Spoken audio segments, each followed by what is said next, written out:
Hi. Um, so I wasn't really sure what this was going to be like, what it was going to look like, what the purpose of it was going to be. But I knew I needed to put some content out there, so here it is. My name is Mark. I am a real estate agent in the Myrtle Beach area of South Carolina. I'm a very new real estate agent. I just got my license, passed my test back on January 30th, got my license shortly after, and I've been with a brokerage, almost right away.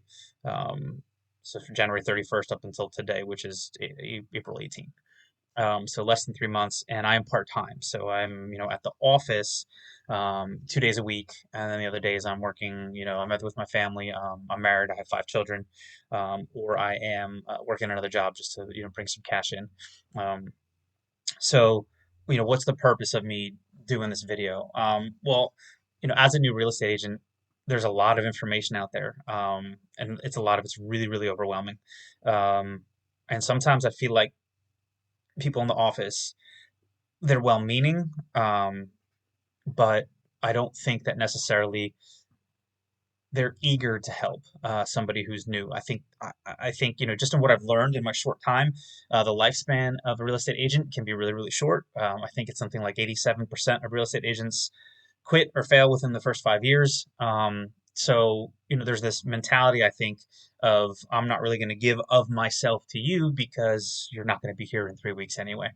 And I've seen that just in my 3 months there. I've seen probably a half a dozen, if not more, people kind of come in and out, of the business. So what I wanted was a way to help people who are going through what I'm going through, right? Or people who are thinking about becoming a real estate agent, kind of seeing from somebody that's going through it in the moment. I don't want to talk about. I don't want to be that guy who's successful and then talks about how I got there. That's great, and if that's somebody who can help you, then go watch that video. That's great. That's awesome for you. And if I find those, I'm going to share them on this. But I kind of wanted to be someone who's going through it. Like you can literally see, as I'm going through it, what I'm going through. Um, so, hopefully that's helpful. So I guess I want to start with, kind of my story, and how I got to this moment here, sitting in front of the camera. Obviously, you can see I don't have a lot of production. There's not going to be a lot of fun things popping up on the screen. Maybe one day. I have a daughter that's pretty good at video editing, and she's to help me with it eventually. Um, but for right now, it's no frills, right? It's just me in front of a camera, hoping that you're interested in hearing what I have to say and maybe gleaning something from it. So, I started, like I said, I took my real estate test. Well, let me back up a little bit.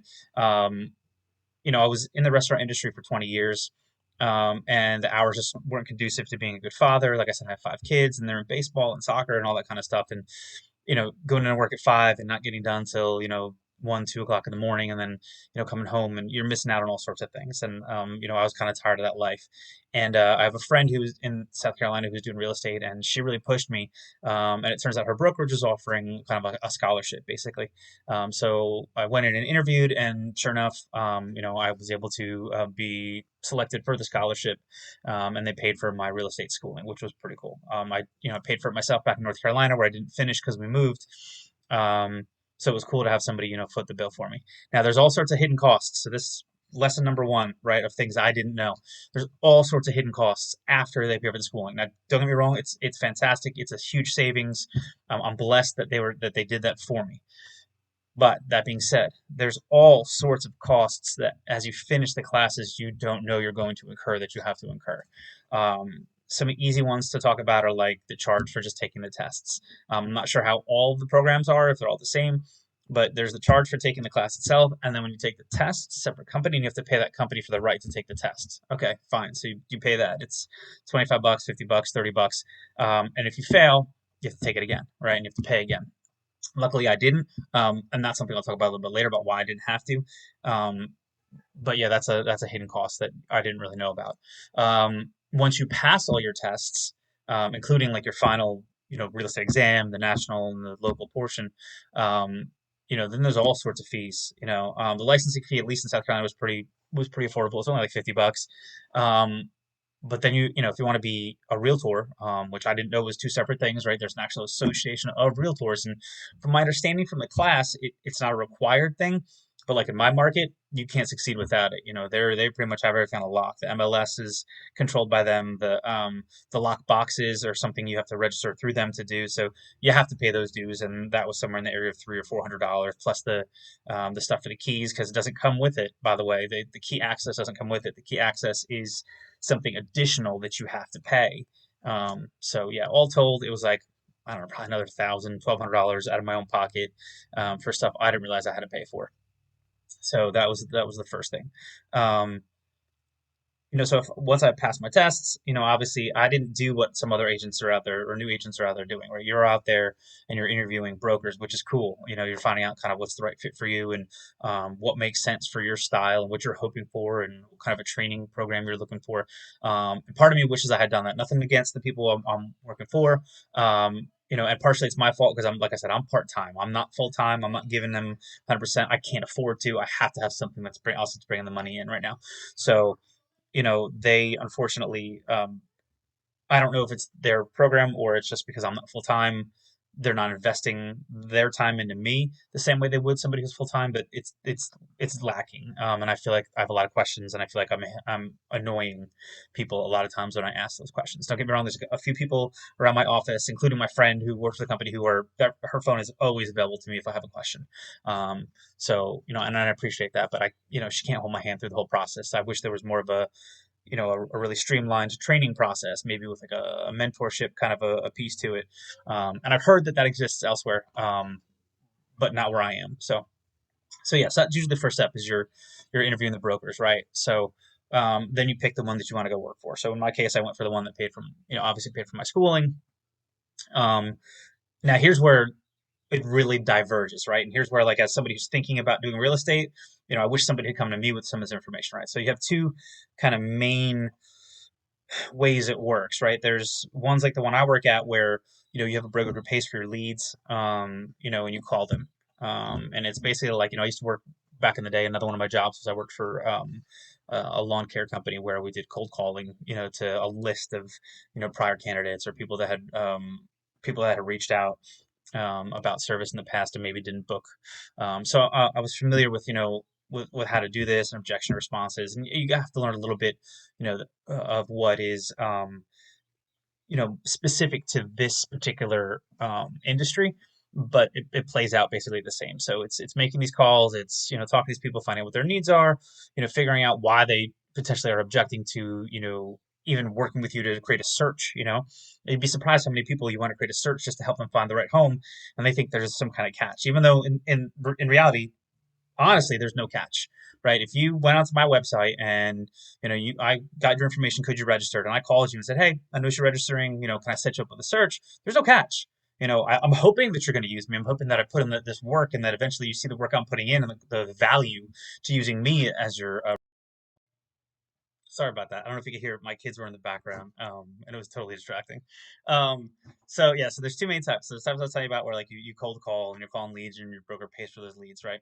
And then there's ones where, like, I guess, like, you're pretty much on your own for lead generation, right? You sign up with a broker, and they're kind of like an umbrella over you, and I'm sure they have access to some kind of zip file things, so you can do your documents and your offers and your contracts and all that kind of stuff. But you're required to source your own leads. The only reason I think this is the case is because I've joined 3 dozen groups on Facebook and whatnot, to try and learn as much as I can, and glean what I can from people out there. So groups from new real estate agents to seasoned ones, just to try and figure out what the heck I'm doing. Um, and what I've gleaned from that is that there's like ones where, yeah, like they're just an umbrella over you, and then it's your job, and so once you start searching that kind of stuff, all these ads pop up from all these companies. Sorry about that. All these companies that offer you, like, don't pay until you close, all this kind of stuff, and it's so overwhelming. So I haven't touched any of that stuff yet. Um, the closest I've come to that is I have a guy who I liked what he had to say in his ad, and I reached out. I haven't talked to him yet about whether I can talk about him on here yet. So I'll wait till another video to decide to find out and talk to him if that's okay. Um, but he's kind of mentoring me a little bit, but he's in another state.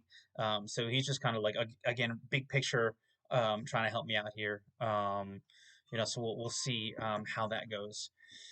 So that's kind of where I'm at right now. In terms of like clients, I've got a handful. I've got about four or five.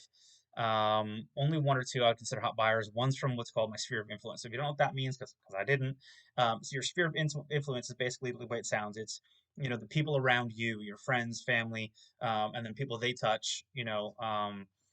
Who could potentially become a client for you, or help you get through this first couple of deals so that you have a little more experience. So one is a friend, and I'm helping him with both the purchase of a new home and the sale of his current home. And then I have two or three other clients. Like I said, one of them is a really hot buyer who's like really motivated, but we're struggling with her financing right now. um, and then a couple others that it's a little bit slower going, but I'm hopefully going to help them find a spot, find a place soon. So that's where I'm at right now. I'm not really sure what else I really want to talk about in this first one. Um, I guess most of the information that I want to share is going to be kind of stories that I write down about what I'm going through and things that I'm learning and I'm gleaning as I go. So, I hope this isn't going to be too long. My goal is, 15 to 30-minute videos that are informative. Maybe if people start following, listening, I'll answer questions.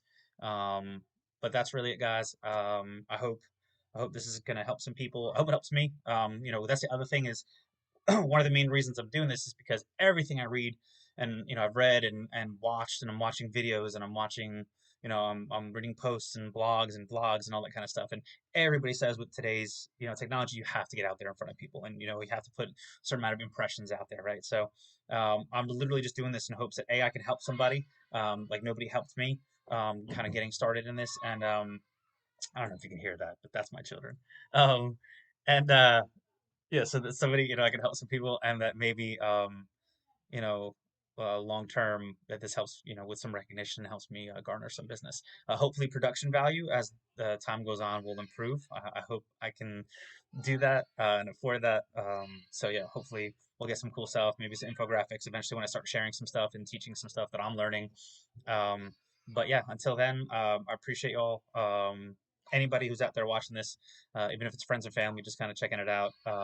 Be nice in the comments, please. Um, I can handle negativity, but I'm just starting out, and some positive feedback would be awesome. I appreciate it. All right, thank you all so much. God bless.